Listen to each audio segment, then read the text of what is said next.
अनोखी आवाज में आप सभी प्यारे दर्शकों का बहुत बहुत स्वागत है और मैं हूं आपके साथ अनुष्का।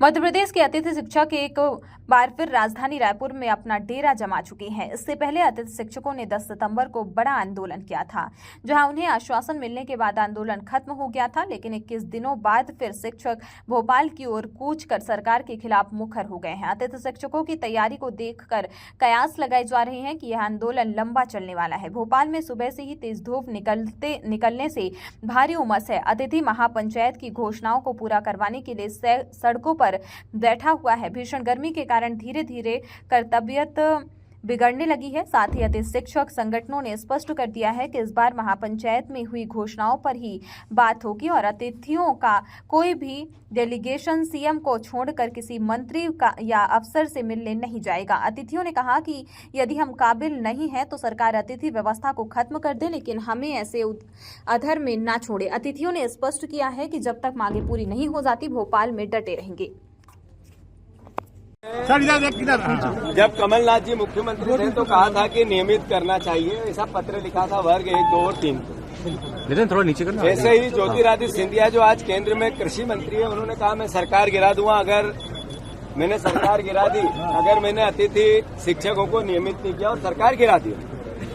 शिवराज जी ने भी कई बार घोषणा की कि अतिथि शिक्षकों को नियमित करना चाहिए और बीजेपी की सरकार करेगी।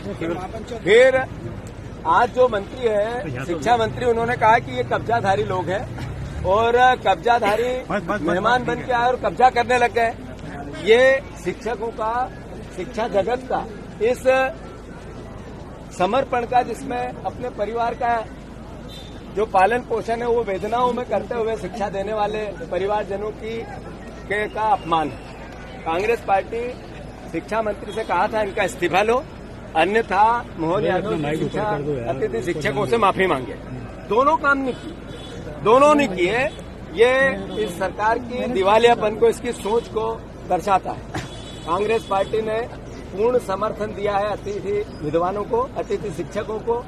इसलिए दिया है कि इनके 16-16 साल की जिंदगी चली गई शिक्षा विभाग में काम करते। अगर ये 16 साल पहले नियमित नौकरियों की भर्तियां हो जाती तो ये अतिथि नाम क्यों आता? ये नाम इसीलिए आया कि इस सरकार के पाप है, शिवराज जी और बीजेपी की सरकार के पाप है। अगर इनको अतिथि नाम दिया तो शिवराज जी की अकर्मण्यता ने दिया, बीजेपी की सरकार की अकर्मण्यता ने दिया। आप जब भी हर साल भर्ती करते हैं, एग्जाम्स होते हैं, शिक्षकों को नियमित लगाते हैं, सारे पद शिक्षकों के भरते हैं, तो ये अतिथि की जगह नियमित शिक्षक होते हैं। ये बात ही नहीं आती। तो ये पाप अगर किसी ने किया तो इस आज की बीजेपी की सरकार ने किया, शिवराज जी ने किया और इनकी सोच ने की। तो फिर से हमारा, क्योंकि मैं व्यक्तिगत रूप से यहाँ बोलने तो आया ही सही, पर मैं विधानसभा में भी हमारे सारे विधायक अतिथि शिक्षकों के सम्मान में इस मुद्दे को उठाएंगे, विधानसभा को रोकेंगे।